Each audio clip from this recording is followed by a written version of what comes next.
Welcome to Hood Champion Boxing and Sports. In boxing, you find a way to win. There we go. Or you find a way to lose. There we go. Make sure I fix this. Please like and subscribe. Become a member to the channel. I'm going to give you, quality content. Sometimes, I'm always arguing both sides of the fight. This fight can go either way. But I just think Canelo's going to really load up and try to blast Crawford out of there. I think that's going to backfire.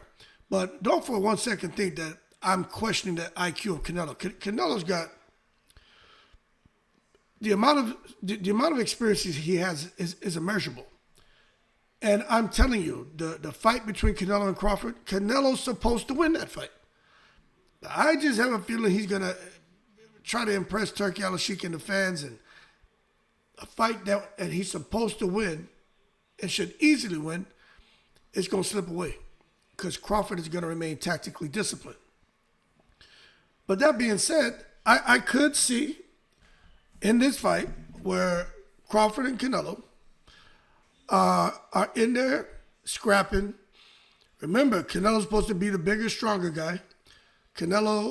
Crawford is strong. Many people say he physically has the strength of a heavyweight. So Canelo may not be able, they're saying he won't be able to push Crawford back. Crawford will be able to push him back. But my thing is, when that starts happening, there's always a possibility of fouls in any high stakes fight. You know what I'm saying? Especially if the favorite fighter, who is Canelo, gets frustrated. We have seen Canelo pick people up. Let's say he wants to throw people. We have seen Canelo put his forearms in people's necks. But Canelo, for the most part, is a clean fighter. But he will show that he's visibly frustrated if things aren't going his way, he doesn't have control, and he's not able to cruise. You see, if he's struggling to impose his game plan, Canelo's not known for being a dirty fighter. Now, when I say dirty fighter, I'm talking about in the way some pressure fighters develop reputations. You know what I'm saying? Come in, headbutt, elbows, kind of like what Salido did to Lomachenko when they fought. But Canelo does fight in a style that can, naturally produce some accidental clashes. You know what I mean? His stance is very compact. He's bringing that forward pressure. And there's a tendency to close distance with his upper body movement. And he's tucking that chin. He's got his head down. And he gets low and he's on the inside. And then close quarter exchanges where, if Canelo gets there with Crawford, you got to give Canelo the edge. You know what I'm saying? That can lead to some unintentional headbutts. Now, I don't think I can remember Crawford being cut or even Canelo. Off the top of my head, I don't know if I've seen Crawford get cut and Canelo get cut up. I don't think I've seen Crawford get, a little bruised up with Majimov.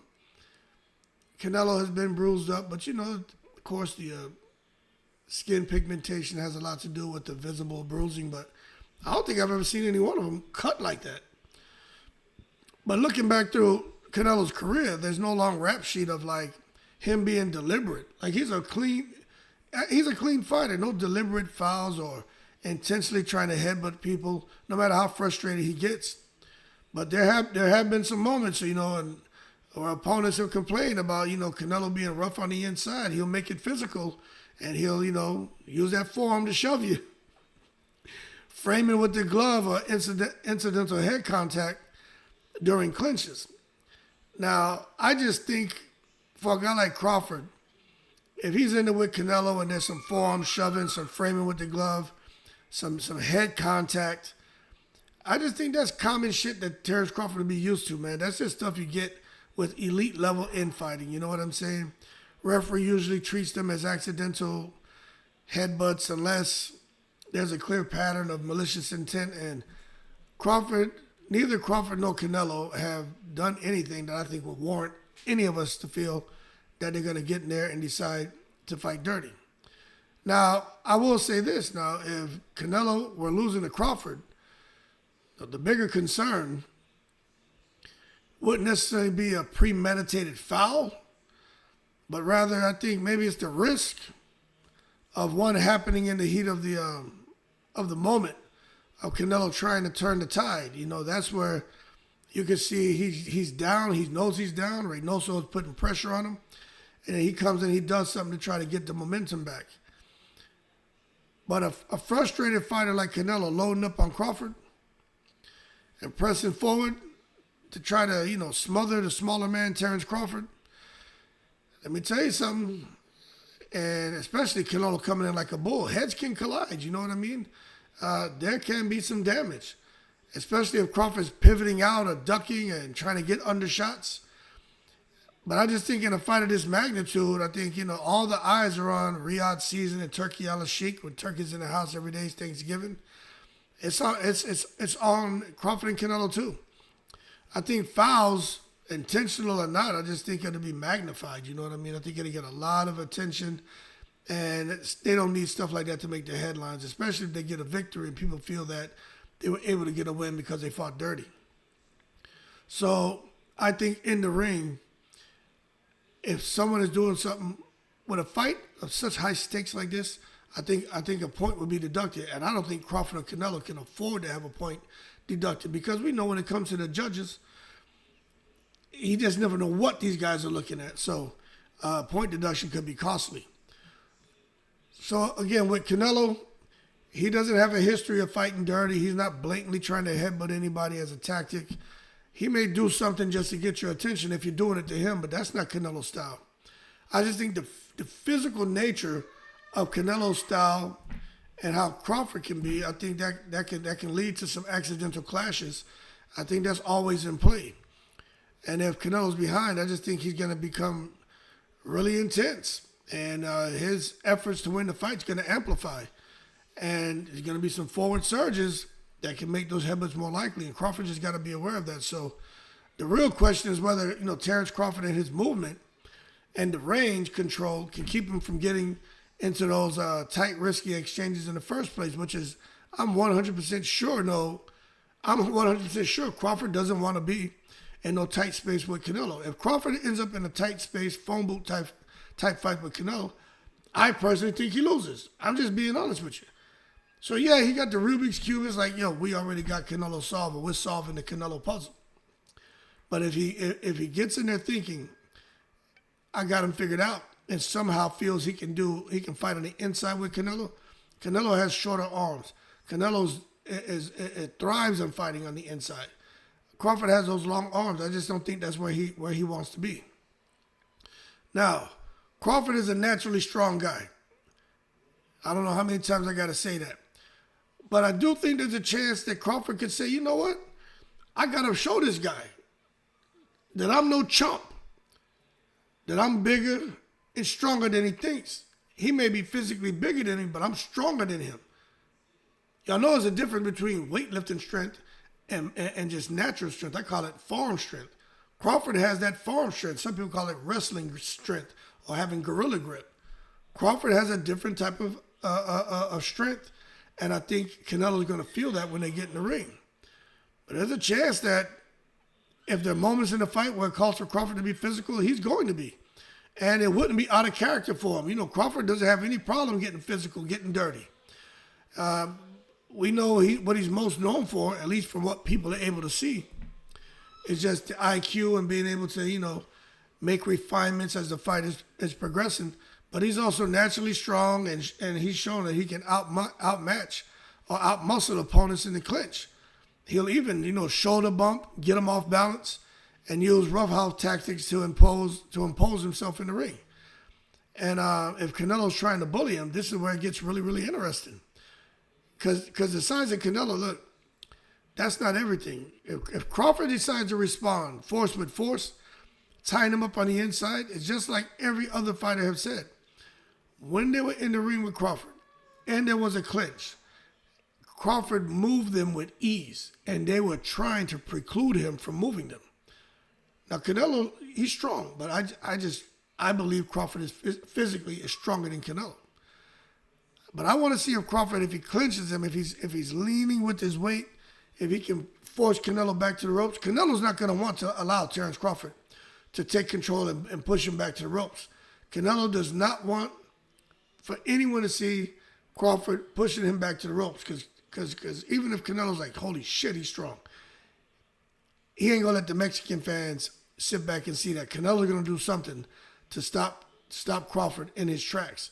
And if they're in a clinch, you just never know what may transpire. So to me, it's not, everyone's talking about the punches and who's going to throw what, who's going to land what, who hits harder. I don't think it's just about that. I think it's about sending a message.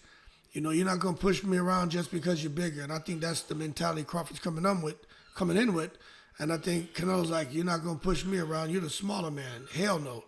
So, I mean, that kind of physical assertion, you know, between both of them, trying to establish their physical dominance, that serves multiple purposes. Now, when you talk about the psychological warfare, showing Canelo early that the size gap won't intimidate Terence Crawford, that's going to give Crawford an upper hand and make Canelo eyes open up, you know, widely and say, "Oh, this is how he wants to fight." Then they got the tactical disruption where Crawford's going to come in and just disrupt whatever Canelo's trying to do tactically. You can try to force Canelo to reset, which is going to be very important. And I do see Crawford maybe throwing combinations and then clinching, but you got to be careful trying to clinch Canelo and Canelo not allowing him to clinch and Canelo start working with his free hand. And then also the whole thing about the physical assertion is just all about trying to, you know, drain energy. If Crawford can do that, he's going to make the bigger man carry his weight in clinches. And that's something that can drain Canelo. And we're talking about over a 12-round fight. If it goes that long, that's just another way that Crawford can slow Canelo down and have him a bit fatigued. So by the mid-rounds to late rounds, Crawford can start to really take control and take over the fight and put some bing-bings on Canelo. But given all of that, I think Canelo's like, hey, yo, Crawford, hold your horses and don't take it to the stupid. Because, yeah, we know you're strong, we know you're special, but I'm strong and special too. And a 168-pound division is my division. You ain't just going to come here and do that. So I just think for us, we need to go off of what a lot of Terence Crawford's sparring partners have said.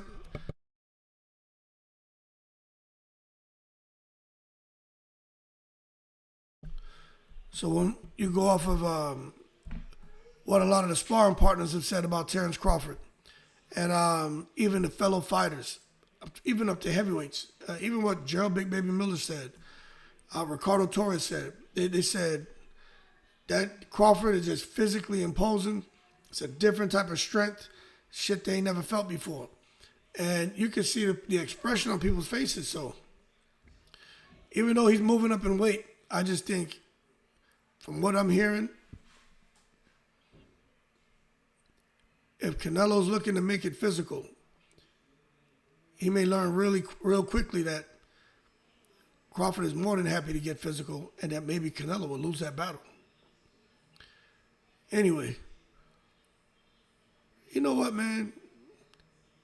They keep talking about Terence Crawford's always out here wrestling, man. You know what? Maybe that's really what is at Crawford's core, being a wrestler and trying to take control and dictate terms. But the thing is, that could be why he's able to get in the ring and have such physical dominance, because he's not reckless and he knows what he can do. And when he gets in there, fighters just caught off guard. So I just think with Canelo, I think if Crawford was to really try to assert his physical dominance, I think it'll be calculated. And I think it'll be for him just another win by any means necessary. And it's going to be very interesting to see how that plays out. Anyway, Crawford's a slick boxer. Canelo is a great slick boxer. Both are counter punchers. One's bigger. One's coming up to that weight. They're both special. But I just have a feeling, man, when it comes to Crawford,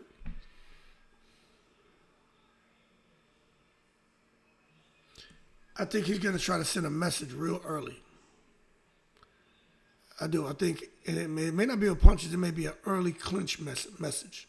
Maybe a real early clinch message where Canelo comes out trying to bully him. Forward pressure, loading up on shots, because I already told you, I think Canelo's going to load up big time. Trying to go to the body, trying to get his respect. And then Crawford could smother the offense with a quick step in, lock Canelo's arms, lean his weight into him before pivoting away. And by doing this the first 2 or 3 clinches, let me tell you something. That's going to send a clear message to Canelo. You can't just walk me down. I can hold my ground too. And I think he's going to need to do that. And just the visual to the fans and to the judges, you got the smaller man walking the bigger man back. That's going to instantly shift the psychological tone of the fight for the judges, for Canelo, for Crawford, for the fans. Big time. And then the post-counter shoulder bump. That's something that Crawford does. Canelo does it too. But you land a sharp counter. Crawford could kind of, subtly step into Canelo's space, give a controlled shoulder nudge as they disengage. It's legal if done, right? Within the flow of action. You can't just be standing there and bump somebody. But it has a cumulative effect. And this is where you can see Canelo getting off balance and forcing to shift his feet to reset. It's going to make him think twice about rushing in recklessly. But Canelo's he's spiteful too. Canelo's going to want to, shoulder check him back. But it's a way of winning the little micro battles that are going to be taking place in the ring. But remember, Canelo could win these too. We just got to wait and see. I'm just arguing from the perspective of Crawford doing this and shocking the world. Now, getting on the ropes. I don't think Crawford's going to be on the ropes that long. I think if he feels the ropes on his back, he's going to react and get the hell out of there. That's the wrong place Crawford wants to be, is on the ropes. But if so, and Canelo corners him and tries to unleash hard shots upstairs to the body, Crawford can flip the position in the clinch, turning Canelo onto the ropes, pinning an arm and making him carry the weight for a few seconds before breaking clean. He used to do that shit a lot? Earl Spence. Earl Spence was great at that. Sean Porter is another one who would do that to you. But over a fight, these moments, they drain the bigger man's legs, frustrate his attempts to try to, dictate the real estate, the geography of the ring. So I think that's going to be really interesting too. But the bottom line, forearm frames, check hooks, all that shit, man.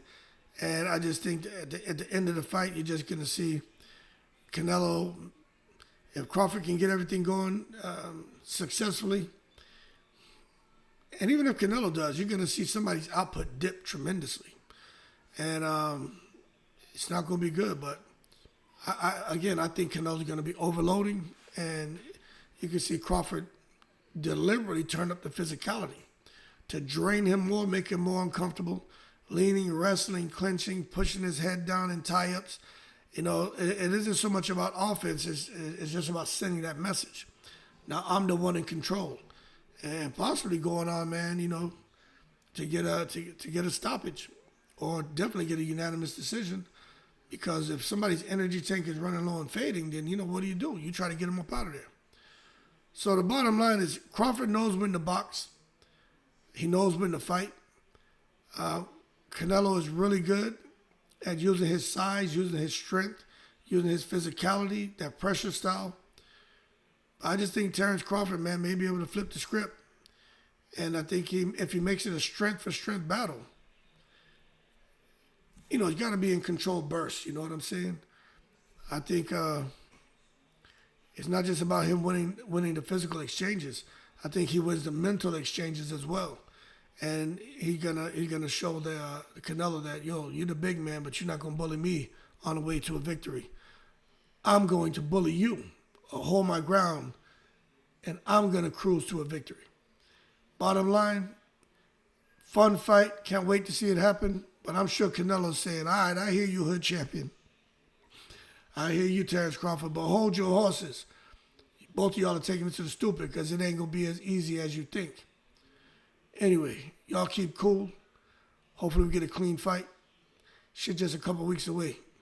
And yeah, I think Crawford's going to win, but you see I'm still doing videos arguing on Canelo's behalf because I don't know who's going to win, but I just think Crawford, I think Canelo's going to lose his right to complain because he's going to try to do something that he doesn't need to do. Load up, try to blast Crawford out, try to break him down, mash him, crash up him, hurt him, break his face, make him bleed. I just don't think he needs to do that. But if he does, and he's not successful, he's going to lose the fight. That's why I got Crawford. I got Crawford winning. Y'all keep cool. I'm in the breeze.